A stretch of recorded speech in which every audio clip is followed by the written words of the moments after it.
শহরের লোকেরা আসছে গ্রামে, গ্রামের খাবার খাবে। বাটা মাছ দিয়ে শুধু পেঁয়াজ দিয়ে চচ্চড়ি করতেছি, করলা ভাজি, পটল ভাজা, ভর্তা।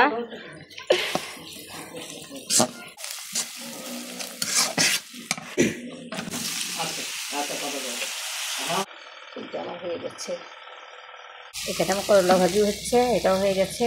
আর এটা হচ্ছে ফুল কচু দিয়ে, বড় মাছ দিয়ে পুরপুরি করছি আমি, কুমড়ো পাতা দিয়ে।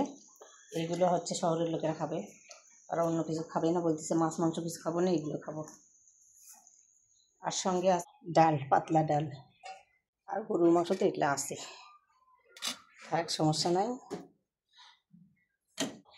আর ভাজা ভর্তা হবে। আর আমার অলিদ বাবা বসে থেকে কী করছে দেখি, বাবাকে দেখি মুখটা। এই যে আমার অলিদ বাবা বসে থেকে খাচ্ছে। ওকে, আল্লাহ হাফিজ।